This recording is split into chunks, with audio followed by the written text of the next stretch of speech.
오늘은 권위주의자가 아닌 권위 있는 사람이 됩시다라는 주제로 말씀을 전합니다. 오늘날 한국 사회는 여러 영역에서 권위가 무너진 현상을 겪고 있습니다. 1980년대 민주화 이후에 권위주의 정권과 억압적 질서에 대한 반감이 커지기 시작을 했죠. 그에 따라서 위계보다는 수평적 관계가, 공동체보다는 개인이 중요시 되기 시작을 했고요. 이런 흐름 속에서 정통적인 권위는 점차 흔들리고 있습니다. 문제는 이러한 변화가 단지 권위주의의 해체를 넘어서 정당한 권위마저 위협하며 그것을 흔들고 있다라는 것입니다.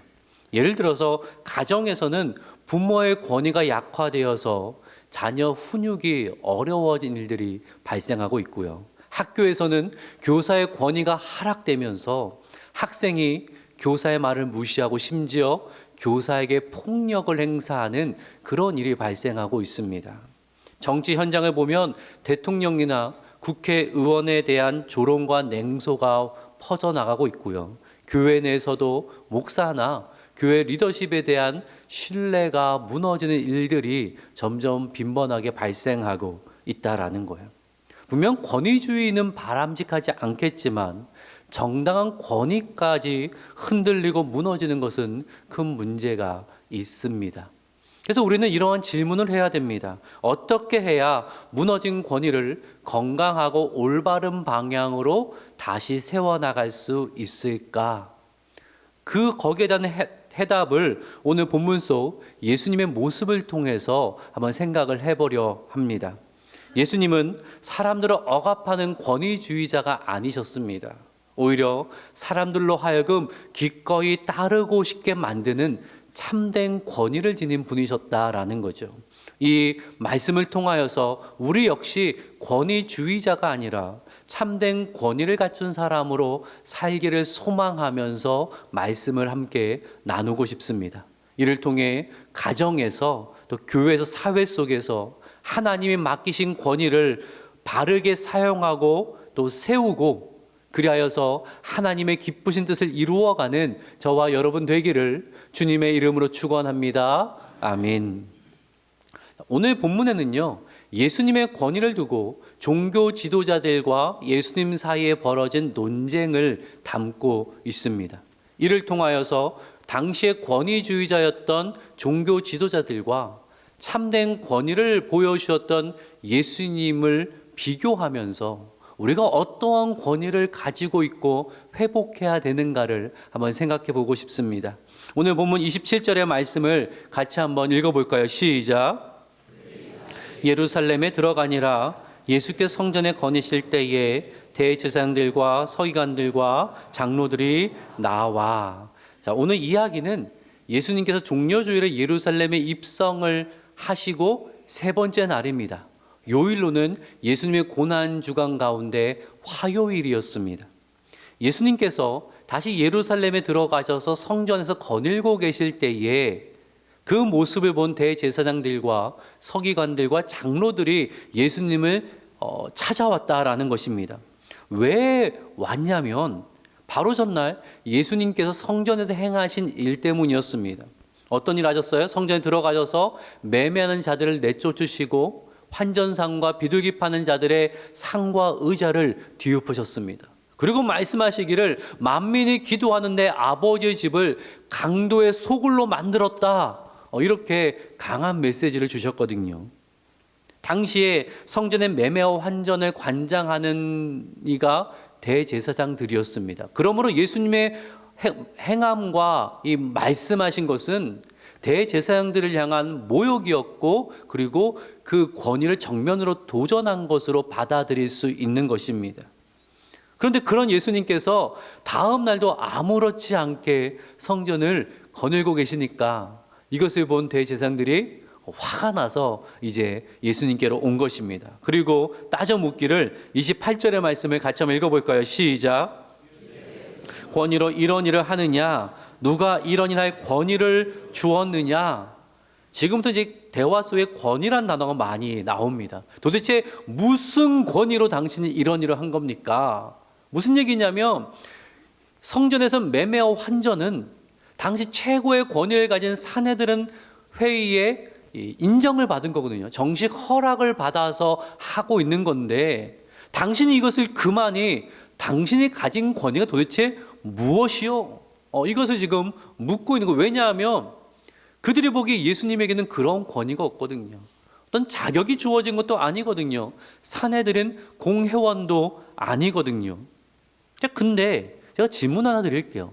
그러면 예수님께서 그 소동을 일으키실 때에 당장에 와서 그 잘못을 이야기해야 되지 않았습니까? 즉각 예수님을 체포하거나 시정 조치를 하게 하거나 뭐 그렇게 해야 되지 않아서, 근데 그날에는 잠잠하다가 다음 날이 돼서야 예수님께 와서 좀 따지고 있는 이유는 뭘까요? 그 이유는요, 예수님 말씀이 틀리지를 않았거든요. 예수님께서 강도의 속으로 지적하신 그 말씀이 듣는 사람들의 마음을 시원케 했거든요. 오랜 시간 쌓인 불만과 의혹이 예수님 말씀 한마디에 폭로되었고 사람들은요 끄덕끄덕하고 있었습니다. 백성들의 공감과 지지를 얻는 예수님을 공개적으로 섣불리 비판하지 못하고 다시 찾아왔다라는 거예요. 조금 더 말씀을 드리면, 제가 저번에 설명을 드렸잖아요. 원래 성전에서 매매와 환전은 나쁜 의도로 시작된 것은 아니었어요.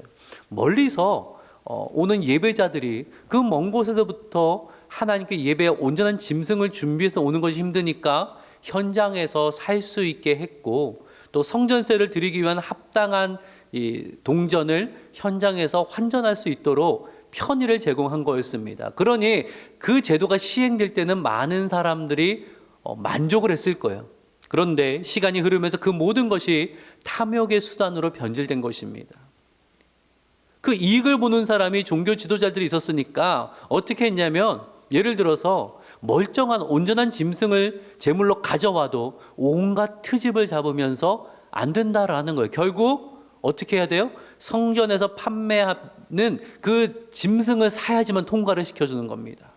그러다 보니까 너도 나도 성전에서 판매하는 짐승을 사려고 하고 가격이 올라가기 시작하는 거죠. 어디까지 욕심을 부렸냐면, 비둘기는 가난한 자들을 위한 것인데 비둘기마저 고가에 판매를 하는 것입니다. 환전하는 그 수수료는 점점 더 올라가고 있었던 거죠. 사람들이 불만이 컸지만 누가 감히 목소리를 낼 수가 없는 겁니다.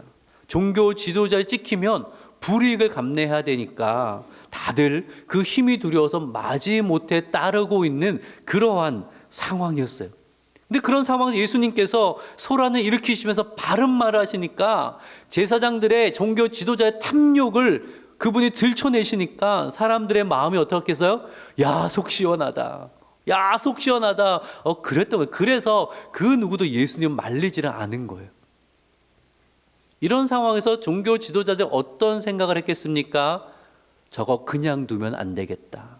그냥 두면 우리의 권위가 흔들리겠다. 그래서 예수님의 권위를 깎아내리고 자신의 권위에 굴복시키고자 지금 찾아와서 권위를 가지고 논쟁을 하는 겁니다. 근데 예수님이 거기에 밀릴 분이 아니죠. 그러면 종교 지도자들의 권위는 어디에 나온 거예요? 기껏해야 사람들이 만든 제도와 전통에서 나온 겁니다. 그 제도가 오래되고 전통이 오래되다 보면 거기서 나오는 지위가 있고 힘이 있고 권위가 생기거든요. 근데 예수님의 권위는 어떤 거예요? 하나님으로서의 권위입니다. 하늘로부터 온 하나님의 권위입니다. 그러니 하나님이 주신 권위를 가진 예수님이 그 사람이 제도에서 나온 권위를 가지고 따지는, 힘으로 밀어붙이려는 종교 지도자에게 밀릴 이유가 하나도 없는 거죠. 두려워할 이유가 전혀 없는 겁니다. 오히려 예수님께서 다시 되물으시는데 30절의 말씀을 같이 한번 읽어볼까요? 읽습니다. 시작. 하늘로부터냐 사람으로부터냐 내게 대답하라. 당시 유대 교육 전통 가운데 토론을 할 때는 질문을 질문으로 다시 되묻는 그러한 일들이 많았습니다. 그러니까 질문을 통하여서 함께 진리를 더 탐구하는 거거든요. 그러니까 예수님께서 질문으로 되받아치신 겁니다. 근데 이 종교 지도자들 그럼 대답하고 또 질문을 이어가야 되는데 그래야 이 논쟁이 이어가는 거거든요. 근데 대답을 못 하는 거예요. 왜냐하면 요한의 세례가 하늘로부터 왔다, 즉 하나님께로부터 왔다라고 하면 어떻게 세례 요한을 따르지 않았느냐 책망받을 거거든요. 반대로 사람으로부터 왔다라고 하면 세례 요한을 참 선지자로 인정하는 백성들로부터 원성을 살 거거든요. 그러니까 뭐라고 답하냐면 모르겠다, 대답할 수 없다, 이렇게 한 거예요. 대답할 수 없다. 그러니 예수님도 그래? 그럼 나도 대답하지 않겠다 하면서 대화가 끝이 났습니다. 이 종교 지도자들 위선이 드러나는 논쟁이었죠. 오늘 본문의 주 목적은요, 예수님의 권위가 하나님께로부터 온다는 거예요. 그리고 뭘 보여주고 있냐면 종교 지도자들이 자신의 뜻대로 되지 않는 예수님을 더 미워하고 심지어 죽이기로 결의를 하게 되거든요. 지금 예루살렘 안에서 십자가 사건으로 모든 상황이 흘러가고 있는데 점점 갈등이 고조되고 있는 상황을 마가가 지금 보여주고 있는 것입니다. 근데 저는 오늘 설교 서두에서 말씀드린 것처럼 오늘 본문을 통하여서 권위주의자가 가지는 한계가 무엇인가, 그리고 어떻게 해야 참된 권위를 세워나갈 수 있을까, 좀 이것을 생각해 보고 싶거든요. 당시 종교 지도자들의 리더십의 가장 큰 문제는 그들이 진정한 권위 있는 자가 아니었고 지위에서 나오는 힘만을 앞세운 권위주의자였다는 것에 있었습니다. 권위주의자는 자신의 지위나 권력을 내세워서 명령하고 복종을 강요합니다. 권위주의자일수록 자주 사용하는 말이 있습니다. 어떤 건지 아세요? 너 내가 누군지 알아? 이거예요. 너 내가 누군지 알아? 내 말 안 들으면 불이익을 당할 거야 라는 식으로 압박을 주는 거죠. 그러면요, 겉보기에는 일이 신속하게 진행이 됩니다.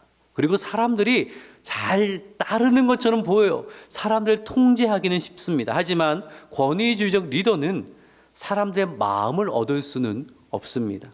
사람들이 두려워서 억지로 따를 수는 있지만 존경하면 따르지는 않아요. 그 권력이 약해지거나 지위가 흔들리면 사람들은 더 이상 그를 따르지를 않게 됩니다. 기억하셔야 돼요. 지위나 힘으로 억지 복종을 이끌어내는 권위주의자는 일시적인 효과는 얻을 수 있지만 사람의 마음을 움직일 수는 없습니다. 그리고 그런 리더십은 결국 오래 지속될 수가 없는 거죠. 오늘이 어린이 주일인데 부모와 자녀 관계를 통해서 이 문제를 한 번 더 생각을 해보도록 할까요? 부모는 자녀에게 명령하고 규칙을 강제할 수 있는 힘이 있습니다. 그렇죠? 예를 들어 어린 자녀에게 밤 9시까지는 불 끄고 자라고 명령할 수 있습니다. 그럼 아이가 어떻게 반응하죠? 왜? 라고 하면서 하기 싫은 표정을 하죠.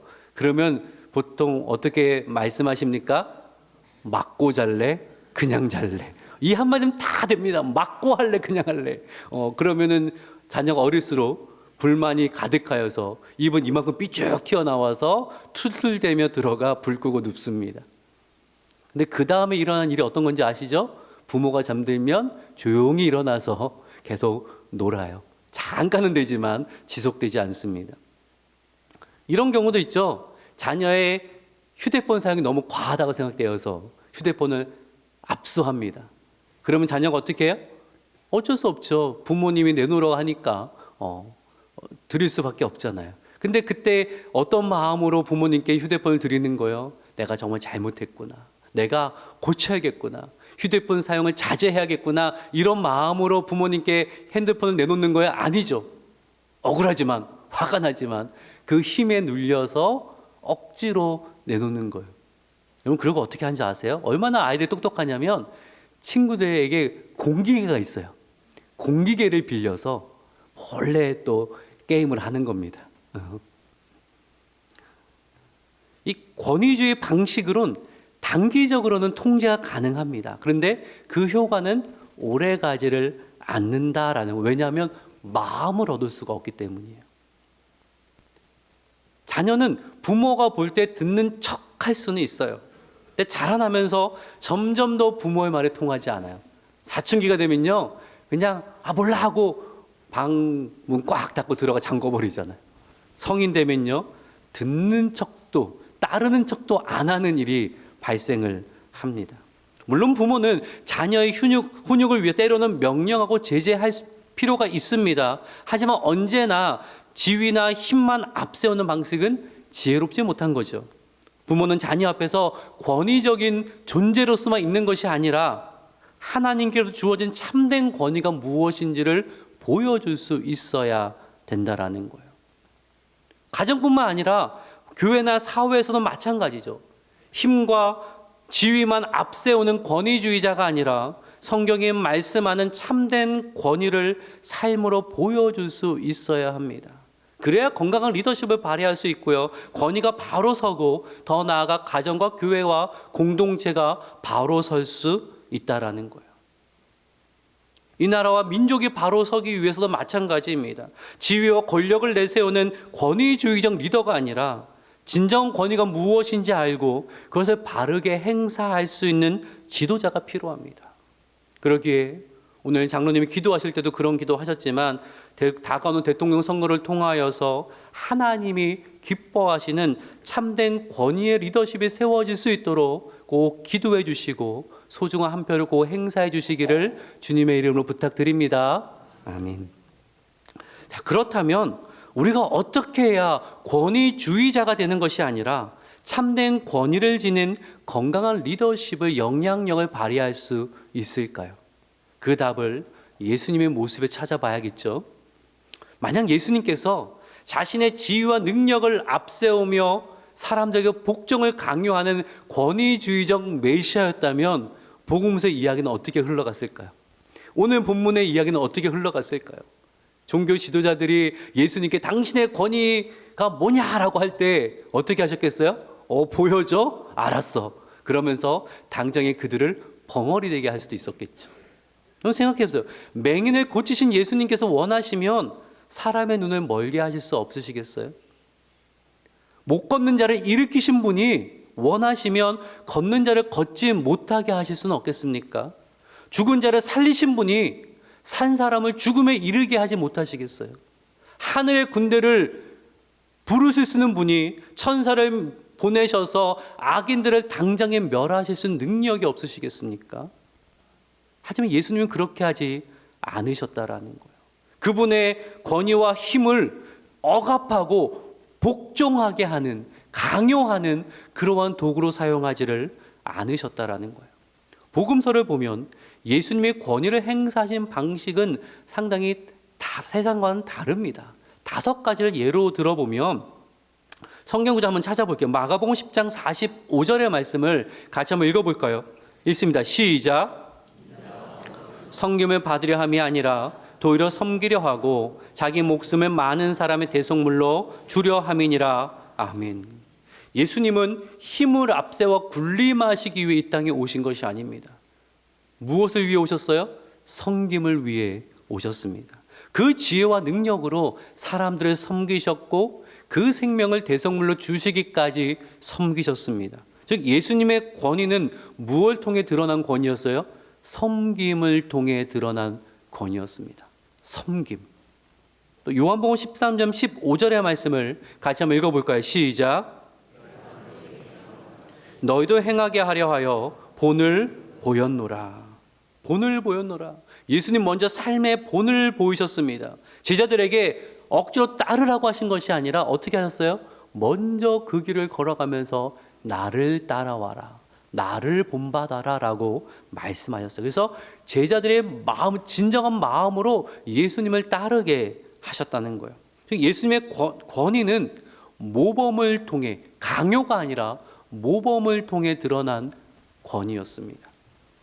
요한복음 13장 1절도 한번 읽어볼게요. 있습니다. 시작. 사랑하시되 끝까지 사랑하시느라. 예수님 권위를 뭘로 세우셨어요? 힘으로 세우신 것이 아니라 사랑으로 세우셨습니다. 조건 없는 사랑으로, 변치 않는 사랑으로 끝까지 사랑하심으로 그분의 권위의 진정성을 가지게 되었다라는 거예요. 예수님의 권위는 사랑으로 세워진 권위였습니다.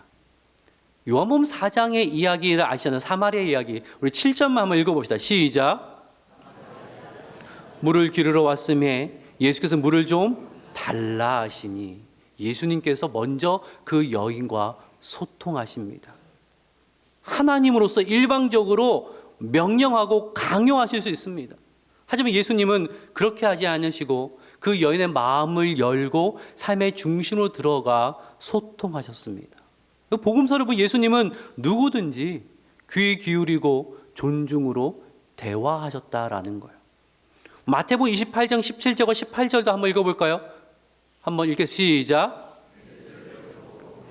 아직도 의심하는 사람들이 있더라. 예수께서 나와 말씀하여 이르시되 하늘과 땅의 모든 권세를 내게 주셨으니, 여기까지 볼게요. 예수님 부활하신 후에 여전히 의심하는 제자들이 있었습니다. 예수님 승천하기 전에 뭐라고 하세요? 너 의심한 너는 나가. 너는 자격이 없어라고 말씀하신 것이 아니라 그들 모두에게 아직 온전하지 않지만 여전히 그들을 믿어주시고 그들에게 사명을 주시는 것을 우리는 알게 됩니다. 그 제자는 예수님의 그 신뢰 안에서 변화되고 성장하게 되었죠. 예수님의 권위는 뭘 바탕으로 하고 있어요? 신뢰를 바탕으로 하고 있다라는 거예요. 정리를 해볼게요. 예수님은 권위로 섬기셨습니다. 자막에 5가지 이걸 한번 보여주실까요? 예수님은 권위로 섬기셨고 삶으로 모범을 보여주셨고 끝까지 사랑하셨고 사람들과 소통하셨고 신뢰를 쌓아가셨다는 거예요. 섬김, 모범, 사랑, 소통, 신뢰. 이것이 예수님이 보인 참된 권위의 5가지 모습입니다. 아까는 권위주의적 리더십의 한계를 부모와 자녀 관계 속에서 한번 생각해 봤는데, 이번에도 그럼 예수님이 보여주신 이 섬김, 모범, 사랑, 소통, 신뢰의 이 권위를 부모로서 가정에서 어떻게 적용할 수 있을까를 한번 더 생각해 볼까요? 그건 제가 자막으로 좀 준비를 했습니다. 자, 섬김 같이 한번 읽어볼까요? 시작. 자녀를 내 뜻대로 조종하려기보다는 자녀의 성장을 위해 희생하고 섬기는 부모가 됩시다. 네, 자녀를 한 번 더 들어갔네요. 내 뜻대로 조정하려고 하는 것이 아니라 희생하고 섬기는 부모가 됩시다. 모범, 가장 또 우리가 어려운 거죠. 모범 한번 읽어볼게요. 시작. 부모 스스로 정직과 신앙, 성실과 인내의 본을 보여주십시다. 우리가 말로만 하는 것이 아니라 먼저 자녀들에게 본이 되어져요. 신앙의 본이 되어지고 사랑의 본이 되어지고 성실함의 본이 되어지고 기도의 본이 되어지고, 그래서 자녀들이 부모의 뒷모습을 보고 잘 따라올 수 있도록 본을 보임으로 권위가 세워져야 된다라는 거예요. 3번째, 사랑. 같이 읽어볼까요? 시작. 자녀가 어떤 모습을 하든 조건 없는 사랑을 표현하고 보여줍시다. 표현합시다. 자녀를 사랑하지 않는 부모는 없을 거예요. 하지만 잘 표현을 안 합니다. 그렇죠? 자녀가 내 마음에 들지 않을 때도 내가 자녀를 얼마나 사랑하는지 자주 표현해주고 격려하고, 그래서 우리 자녀들이 우리 부모님은 나를 정말 끝까지 사랑하시는구나. 사람들은 나를 조건을 두고 나를 사랑하지만 우리 부모님 나를 조건 없이 변함없이 끝까지 사랑하는구나. 부모의 권위는 사랑을 바탕으로 세워지는 것입니다. 소통 같이 읽어볼까요? 시작. 경청하고 일반적인 명령이 아닌 대화로 함께 걸어갑시다. 자꾸 우리는 맞고 할래, 그냥 할래. 들으려고 하지 않아요. 자녀의 말을 경청하고, 권위는 소통을 통해서 이게 다져지는 거예요. 세워지는 거예요. 그래서 일방적인 명령으로 하는 것이 아니라 이야기하고 들어주고 함께 나아갈 수 있어야 된다라는 거예요. 신뢰, 또 읽어볼게요. 시작. 점점 더 책임과 자유를 맡기며 스스로 설 수 있도록 도와줍시다. 자녀를 믿어줘야 돼요. 지금 당장 내 마음에 안 들어도 끝까지 신뢰를 하며 우리 자녀가 잘 세워질 수 있도록 신뢰를 바탕으로 부모의 권위가 세워져야 된다라는 거예요. 이 5가지 단위를 꼭 기억하세요. 같이 한번 읽어보세요. 시작. 섬김, 모범, 사랑, 소통, 신뢰.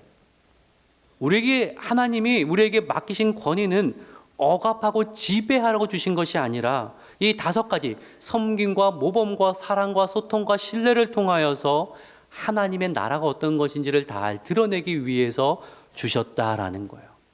그럼 교회에서 리더십의 자리에 있습니까? 구역장으로, 또 교사로, 또 중직의 자리에 있습니까? 그럼 먼저 섬기셔야 돼요. 삶에서 먼저 본이 되셔야 돼요. 사랑으로 품을 수 있어야 되고, 진심으로 소통할 수 있어야 되고, 오래 참으며 신뢰를 쌓아갈 수 있어야 됩니다. 자리가 참된 권위를 주는 것이 아니라 이러한 5가지 모습을 통하여서 공동체 안에 진정한 권위가 세워지는 것입니다. 여러분이 삶 가운데 어떤 자리에 있습니까? 그 자리에서 아름다운 영향력을 발휘하길 원하십니까? 어떻게 하라고요? 섬기고 본이 되고 사랑하고 소통하고 신뢰를 쌓으십시오. 그렇게 할 때 사람들은 여러분을 존경하고 전심으로 진심으로 따르려고 할 것입니다. 오늘 말씀을 마칩니다. 오늘 우리는 권위주의자가 아닌 권위 있는 사람이 됩시다라는 제목으로 함께 말씀을 나눴습니다. 하나님께서 우리에게 주신 권위는 사람을 억누르거나 지배하라고 주신 것이 아닙니다. 주님의 마음을 닮아서 먼저 섬기라고, 본이 되라고, 사랑하라고, 소통하라고, 신뢰를 쌓으라고, 그를 통하여서 하나님 나라를 잘 세워가라고 우리에게 권위를 주셨다라는 것입니다. 그러기에 오늘 말씀을 꼭 마음에 새기셔서 우리가 있는 그 자리, 가정에서, 교회에서, 또 사회에서 예수님처럼 어떻게 하라고요? 섬기고 본이 되어지고 사랑하고 소통하고 신뢰하는 방식을 통하여서 사람들의 마음을 얻으며 공동체를 건강하고 아름답게 세워가게 되기를 주님의 이름으로 축원합니다. 아멘. 기도하겠습니다.